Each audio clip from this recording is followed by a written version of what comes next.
जय गुरु जी। शुक्राना गुरु जी। अनंतम शुक्राना गुरु जी।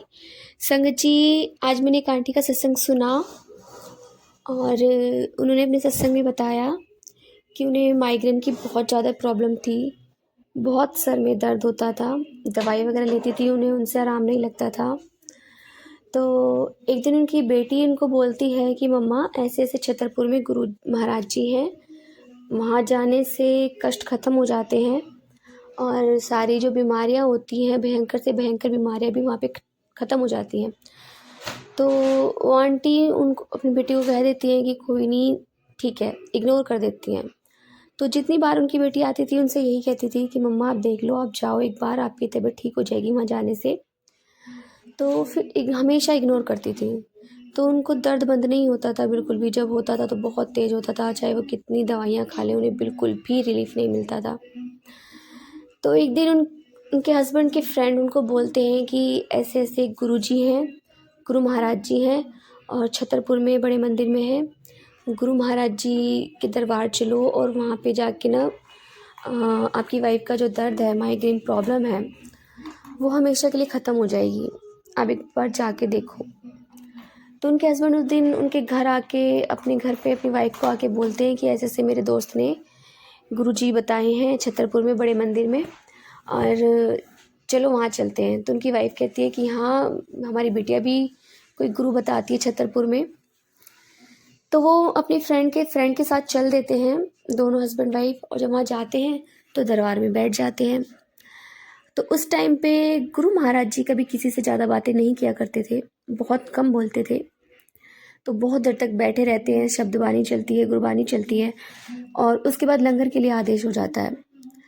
उनके हस्बैंड को इतना गुस्सा आता है कि मतलब गुरुजी ने हमसे कुछ पूछा नहीं, हमें अपने पास भी नहीं बुलाया, तो बीमारियां ख़त्म होने का क्या मतलब है?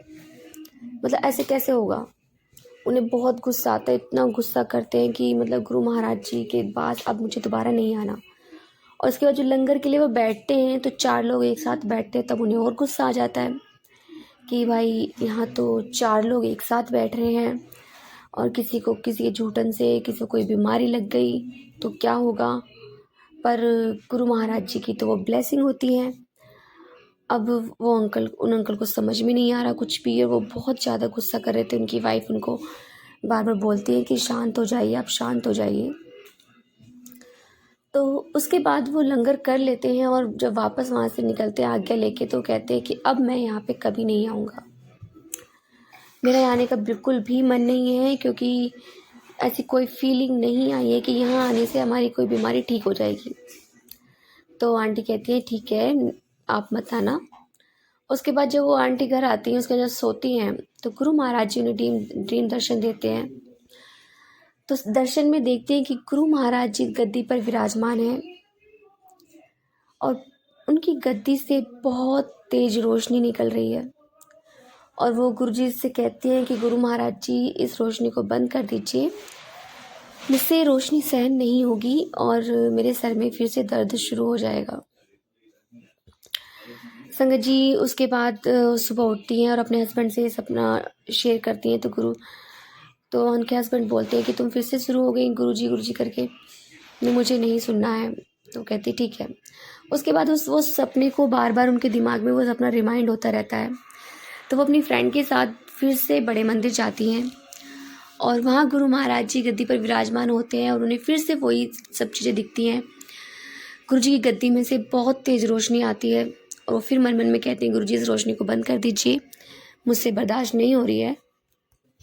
तो गुरु महाराज जी उस रोशनी को बंद कर देते हैं।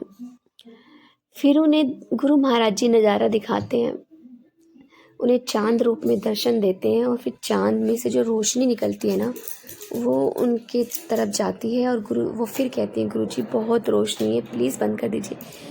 फिर गुरु महाराज जी सूरज रूप में दर्शन देते हैं उन्हें, और जब सूरज रूप में दर्शन देते हैं तो सूरज की और तेज़ रोशनी होती है। तो वो फिर कहती हैं, aunty ji, Guru Maharaj ji please, मुझसे बर्दाश्त नहीं होगी रोशनी, मेरे सर में दर्द हो जाएगा। तो उसके बाद लंगर का आदेश होता है, तो फिर वो गुरु महाराज जी के पास जाती हैं। तो गुरु महाराज जी कहते हैं कि आंटी, कल सूरज नू जीप चढ़ा दे। तो संगत जी मुझे जीव का मतलब समझ में नहीं आया, गुरुजी ने ऐसा क्या बोला, क्योंकि ये शब्द मैंने पहली बार सुना है कि सूर्य भगवान को जीव चढ़ा दे। तो वो आंटी कहती है हाँ जी गुरुजी। तो वो फिर जाती है अपने घर। तो उनके हस्बैंड ऑफिस से आ चुके होते हैं। तो उनके हस्बैंड कहते हैं तुम कहाँ गई थी, तो वो बता देती हैं कि मैं गुरुजी के यहाँ गई थी। तो कहते हैं कि ठीक है तुम्हें जाना है तुम जाओ, पर मुझे कभी मत कहना। तो उसके बाद वो नेक्स्ट डे से सूर्य भगवान को जीव चढ़ाना स्टार्ट करती हैं। और ऐसे ही गुरुजी के यहाँ जाती रहती हैं। तो एक दिन गुरुजी कहते हैं क्यों आंटी, की हाल चाल है। तो आंटी कहती है गुरुजी हाल चाल तो ठीक है, अब सिर्फ 10% दर्द रह गया है और 90% ख़त्म हो गया है। तो गुरुजी कहते हैं अगर पूरी जीभ चढ़ा देती तो पूरा दर्द ख़त्म हो जाता।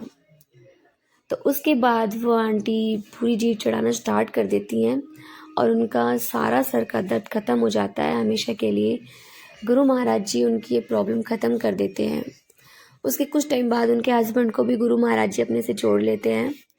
तो संगत जी गुरु महाराज जी बहुत अच्छे हैं, अपनी बेटों की अपने बच्चों की और अपनी संगतों की हर परेशानी को समझते हैं और सिर्फ वक्त आने पर, टाइम आने पर वो परमानेंटली ही ब्लेस करते हैं।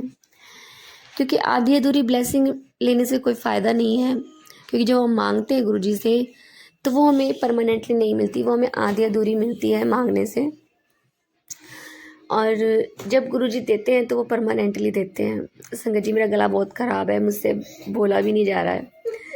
तो जय गुरुजी, शुक्राना गुरुजी। संगत जी यदि आपको सत्संग अच्छा लगा तो प्लीज़ हमारे चैनल को लाइक कीजिए, सब्सक्राइब कीजिए, बेल आइकन को प्रेस कर दीजिए ताकि नए सत्संग की जानकारी आपको जल्द से जल्द मिल सके। संगत जी यदि आप भी अपना सत्संग शेयर करना चाहते हैं तो आप हमें हमारे व्हाट्सएप नंबर पर लिख कर भेज सकते हैं, रिकॉर्ड कर भेज सकते हैं।